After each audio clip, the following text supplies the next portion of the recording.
from Channels Television. I am Bolaji Akinwale. We're going to go into a conversation now. We'll be looking at AMCON's results, that's 2013 earnings. And to look at this with me is the CEO of Financial Derivatives Company Limited. He is Bismarck Rwani. Thank you, Bismarck, for coming. Good morning. Good morning, Bolaji. I know that a lot of comments have been made about these new earnings from AMCON. I just want to start with, what's your own take when you first looked at the numbers? First of all, you've got to step back and ask, what does AMCON set up to do? To make a profit or to stabilize the financial system? AMCON was set up to stabilize the financial system. So, like all bad banks, they're supposed to run up a loss in the initial years and then sell back the toxic assets into the market and make a profit over time. So you have to compute what the financial loss is and compare it against what the economic profit is. That is the way I look at it. Okay, but people do not want to know. Sometimes maybe we forget what it's actually set up to do. Yeah. To clear up the toxic assets and create some kind of stability. But how do you think people should reconcile? Because when we look at the numbers, we don't think about what it's actually created to do, but want to see it in the green. Yeah, you would see it in the green. Like every startup business, there are a number of years before you break even. Mm-hmm. So what AMCON bought assets at discounts to the face value, hold on to these assets with the interest expense, and then begins to sell down. So what has happened, 635 billion naira is a loss. The loss is less than the total profitability of the banking system. But what has happened is that banks, all the banks are solvent, there's confidence, there's liquidity, and as a matter of fact, some of those banks are now being sold to the market. You heard about the Heritage Enterprise Bank transaction. Mm-hmm. So when you take all of those things and selling of some stake in the Union Bank transaction, most of these things will not hit the books until 2014. So based on 2013 figures, based on IFRS compliance, right, this figure is an accurate picture of the financial condition of AMCON. However, it does not take into consideration the intrinsic value, which is the assets it's holding that are appreciating in value, which will be sold in the market. Some of it, which is being sold in 2014. Mm-hmm. So what you see is a trend of declining losses, which is good. But in terms of nominal values, the loss is quite significant. However, when you compare that to what it was set out to achieve in the first place, which is economic stability. So what percentage of this loss is, or percentage of the assets of AMCON, what proportion of total assets of AMCON is that of the total economy? So before rebasing, the economy was probably about 42 trillion. Now it's about 82 trillion naira. In other words, AMCON's assets are less than 10% of the total economic activities in the country.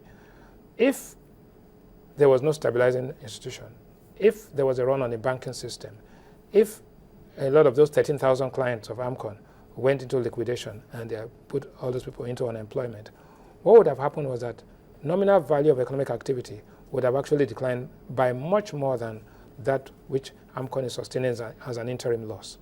So you've got to look at financial accounting, and you have to look at social and economic accounting. Now, talking about the social benefits, I was looking at the reports that you've computed, and you stated that the benefits were higher than the losses that we are reading on the just on the face value of it. Yes, because what you do is look at the total economic activity in the country and see by how much if this economic activity had been disrupted, what would have happened? Probably would have gone into a recession. There would have been a cyclical downturn. There would have been unemployment. There would have been social unrest. There would have been a crisis of confidence and liquidity in the banking system. So rather than one stabilizing institution, you probably have about 5 or 7 or 8 financial institutions that will go down. That is very disruptive. So it's not just Nigeria. Almost all the countries that were affected by the global crisis have set up bad banks to actually detoxify the system and also sell them out in the profit. The US, for example, started off with about $400 billion, which is about 2% of total economic activity in the US, which is $16 trillion. What has happened is that now the TAP, which is called the Toxic Asset Relief Program, has now turned into a profit. after 4 or 5 years. It is expected in Nigeria it's going to take much longer. It's expected that within another 2 years, AMCON will begin to show green numbers, that is, positive numbers. They have one more bond to retire, which is the bond that is maturing in October, which is about $860 billion. That they would retire. After that, the total money supply impact would have been felt. You have about $6 trillion of, no, about 4 point something trillion naira of AMCON bonds on the central bank balance sheet, which was a central bank loan of 6%. The argument some people are putting up is that, okay, is that not part of the national debt? If you include AMCON obligations into the national debt, what happens to the national debt?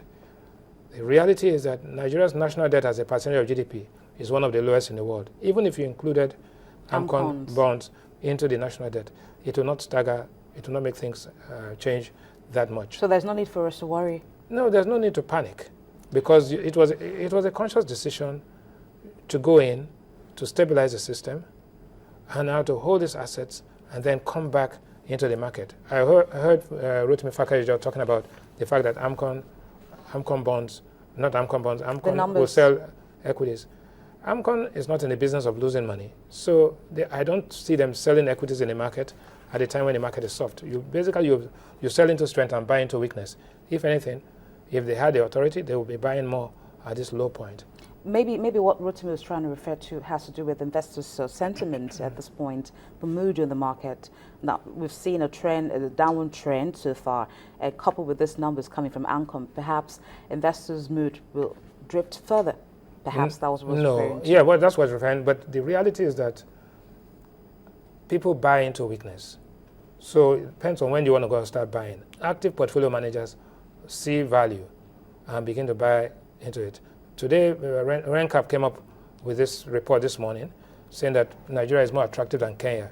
And they said that stocks are selling 12 times forward earnings, which means it's quite attractive. And they had their peaks. They had about 6 banks. They had some of the fast-moving consumer good businesses and all of that. So I think there's nothing to panic about. We are still in, what they call correction territory, which is the first 10%. And then after that, you go into a bear market, and then before you get to a crash. I don't think the market will crash. I think we will go through a correction, and then probably straddle a little bit on the bear market area. But after that, there's going to be active buying, and there's going to be a lot of profit to be made after that. We're so far from the bear market. Yes, you are 3%, so you still have another 7% of correction to do. I don't think it will get that far before you will have a recovery. But there's insurgency, there's inflation that has gone up again, which means that there are chances that interest rates may move up in response to a high inflation environment. And also, there's currency adjustments that are likely to take place sometime next year. So institutional investors are taking their time, but to be honest with you, I think the market is slightly above fair value. That means it will correct a little bit before we start seeing a recovery. But the recovery is going to come.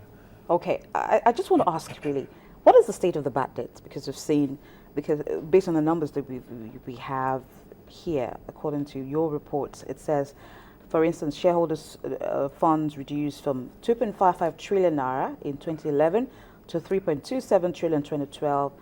That's negative net worth. Yeah, and negative 3.46 trillion in 2013. Now, the company also made losses of 2.37 trillion naira in 2011, made a loss of 722 billion naira in 2012, and 635 billion naira in 2013. What are these numbers saying? Okay, let me tell you what it means. You have to look at it in the context of the entire banking system. Before AMCON and before the intervention, the non-performing loans of the banks, 15% of their total loans were non-performing. And if you take 15% of, say, 17 trillion naira, you can imagine how much it was, right? Now, since AMCON intervention, the non-performing loans are now 5%, in fact, below 5% of total loans. Therefore, 10% of the 15 trillion naira, over 1.5 trillion naira, has been taken from non-performing area into performing.